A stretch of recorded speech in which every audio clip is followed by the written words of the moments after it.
the human rights of the communities, the human rights of future generation. This is what sustainability is all about. How do we ensure that we will transmit this planet to future generation? Because this planet, we have not just inherited this planet from our forebears, we have been entrusted this planet by future generations. So how do we make sure that the rights of that future generation, the right to life, the right to a healthy environment, will be respected and protected while doing business? That's what sustainability is all about. And the fourth pillar, the 10th principle, the struggle against corruption, because corruption violates human rights, because corruption kills.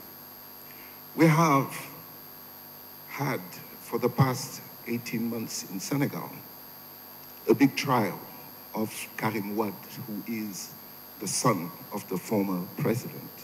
He's accused by the prosecutor of having stolen 1,000 billion CFA, which is approximately $2 billion.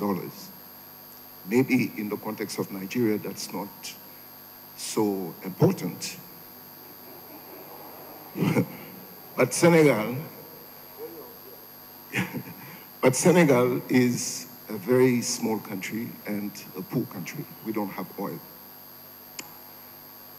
The 2 billion it has stolen, if that money had gone into the public spending that was planned in terms of hospitals, in terms of education, in terms of maternal health care, etc., it would have saved countless lives, because poverty kills. Poverty around the world kills 35,000 children every day. Just imagine a jumbo jet crashing every 15 minutes full of children. When one jumbo jet crashes, the whole international community undertake a thorough investigations to ensure that that will be the last crash. In the particular case of poverty, every 15 minutes, a plane, a jumbo jet full of children crashes. We don't do anything about it. We don't try to prevent it. We have the resources to stop it, not in 2015, not in 2030. We have the resources today to stop it. The world has never been richer. And we have the technology, we have the information, we have the know-how. It's just a question of political will. Now, when you take away public resources that are supposed to combat poverty, you are a criminal. And criminals belong to prisons. Criminals have to be tried, because what they have done is a massive, massive violations of human rights. So the Global Compact is really a covenant for human rights, outlining the responsibilities of the corporation and of the chief executive officer in the protection of human rights being universal. The responsibility to protect human rights is universal. It is not just governments. It is governments and different organs in society. And the Global Compact has tried to articulate in the 10 principles what are the responsibility of business and of the CEO vis-à-vis the workers, vis-à-vis the communities, vis-à-vis the environment, and vis-à-vis the management of public resources. Responsibility is not just moral obligation or duty codified in law. So the first responsibility of the CEO is the rule of law, and corruption violates the rule of law. So it's not just moral duty and obligation, but it is also ability and opportunity to take action. The CEO and corporations have the ability, have the responsibility, have the opportunity, because private corporations yield a lot of power.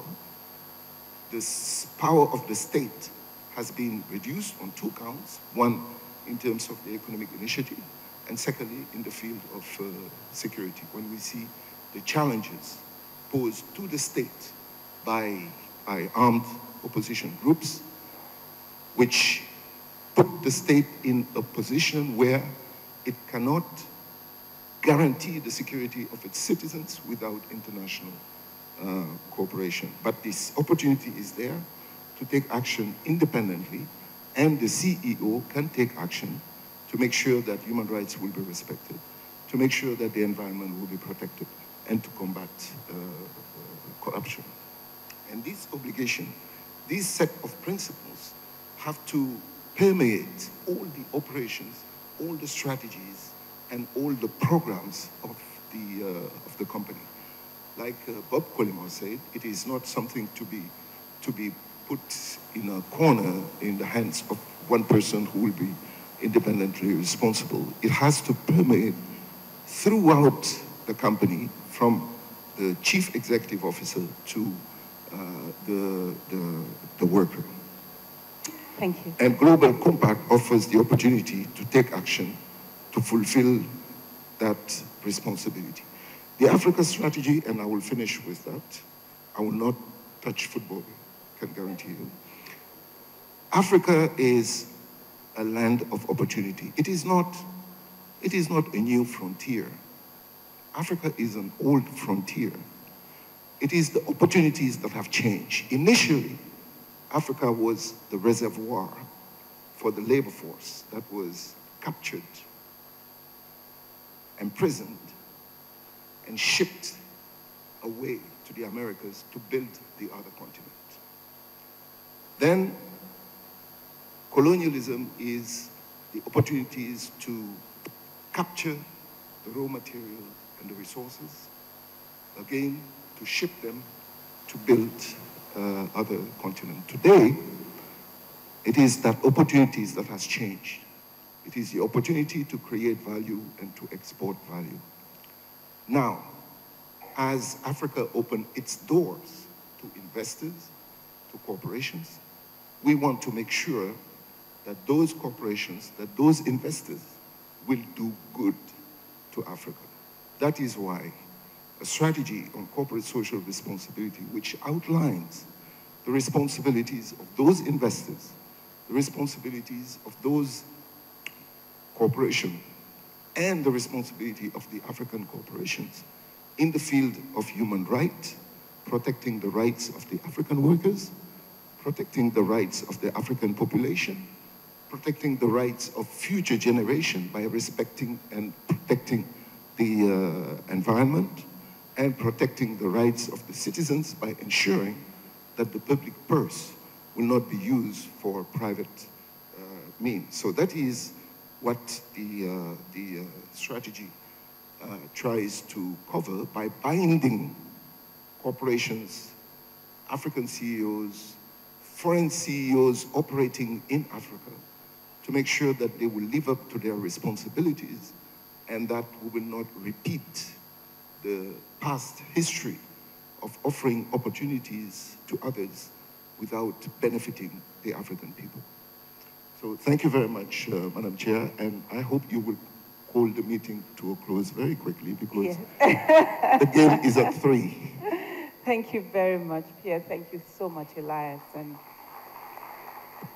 as a representative of an African company in Africa, I would like to plead, cap in hand, with every CEO here to sign up to the Global Compact.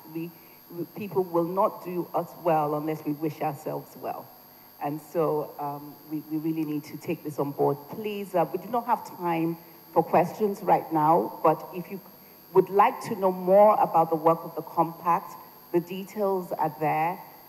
Feel free to speak to any of the board members of the UN Global Compact, speak to any of the members of the NESG, myself and other company representatives from MTN, from Siemens, who are already members of the Global Compact, and particularly of the local network.